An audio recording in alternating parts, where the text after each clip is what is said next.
प्रधानमंत्री नरेंद्र मोदी की appeal, BJP Yuva Morcha का नवाचार। युवा मोर्चा प्रदेश अध्यक्ष शंकर गौरा ने जारी किए निर्देश। 1 साल तक सोना खरीदने से बचे, स्वदेशी उत्पाद अपनाएं। प्रधानमंत्री नरेंद्र मोदी के 7 वचन पर हमें अमल करना है। युवा मोर्चा प्रदेश अध्यक्ष शंकर गौरा से खास बातचीत कर रहे हैं पॉलिटिकल एडिटर योगेश शर्मा। सीधा रुख वहीं का करते हैं।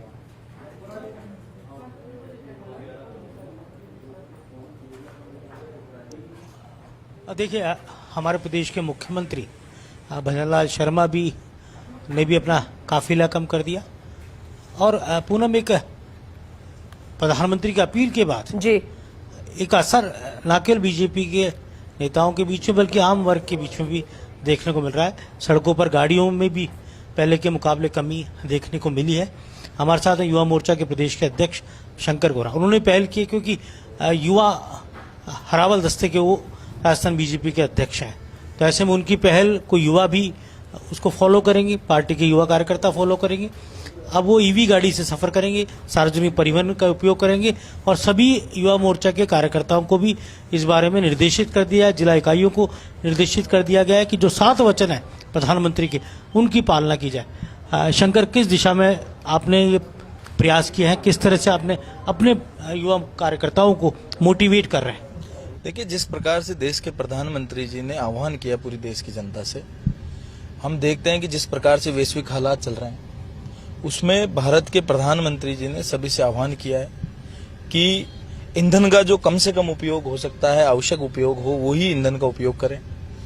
दूसरा, 1 साल तक सोना खरीदने से बचें। तीसरा, विदेश यात्राओं में जाने से अभी 1 साल तक सब लोगों को बचना चाहिए।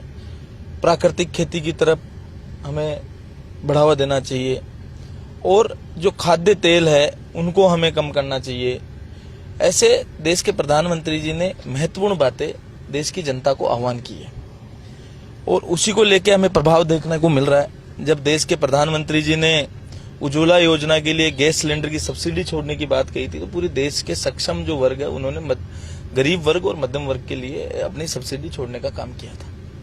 और देश के प्रधानमंत्री जी मन की बात के माध्यम से मान लो, चाहे देश के नाम संबोधन के माध्यम से मान लो, या सार्वजनिक चीजों में जब भी कोई ना कोई विपदा आती है तो वो देश की जनता से आह्वान करते हैं। और कोई भी मूवमेंट बनता है वो देश की जनता के बिना नहीं बनता। कुछ वर्ग के सहयोग से इतना बड़ा मूवमेंट नहीं बन सकता। आज हमने भारतीय जनता युवा मोर्चा की ओर से भी नीचे तक, मंडल इकाइयों तक, बूथ इकाइयों तक ये निर्देश जारी किया है कि युवा मोर्चा के कार्यकर्ता, जैसे पहले हम भी जिलों में जाते थे तो जिलों में बहुत संख्या होती थी, भीड़ होती थी, कार्यकर्ता वाहन लेकर आते थे, लेकिन हमने उनसे आह्वान किया है कि लगभग जब तक ये वैश्विक आपदा चल रही है, जब तक कम से कम वाहनों का उपयोग करना है और शादी समारोह में भी कम से कम खर्चा लगेगा। आप खुद आज ईवी गाड़ी पे चल रहे हैं, हम जिस गाड़ी में बैठे हैं वो ईवी है, तो अब आप ईवी से ही अपने राजनीतिक कार्य करेंगे?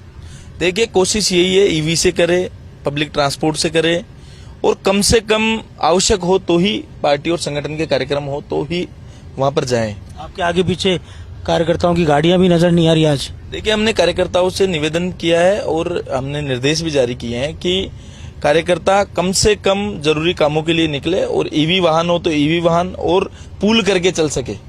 हमारे कार्यकर्ता प्रवास पे जाए तो 4-5 कार्यकर्ता एक साथ अगर प्रवास पे जाना है तो अलग अलग वाहनों से नहीं जाकर एक ही वाहन से जाए, या सरकारी ट्रांसपोर्ट जैसे ट्रेन हुई, बस हुई, इन सरकारी ट्रांसपोर्ट का उपयोग करें। और इससे क्या होगा कि जो ये मूवमेंट चल रहा है, आज हमें पता है कि वैश्विक परेशानी चल रही है, आज हम देख, लेकिन कांग्रेस आरोप लगा रही है प्रधानमंत्री को महंगाई मैन बताया जा रहा है।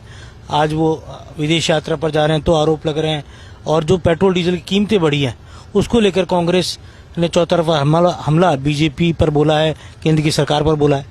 देखिए, युद्ध चलते हुए 3-4 महीने से ज्यादा हो गए हैं और फिर भी अगर हिंदुस्तान में पेट्रोल डीजल की कीमतें बढ़ी है, वो मात्र 3% पेट्रोल डीजल की कीमत बढ़ी है। और कांग्रेस के नेताओं को अपना अध्ययन मजबूत करना चाहिए, उनको पढ़ाई करनी चाहिए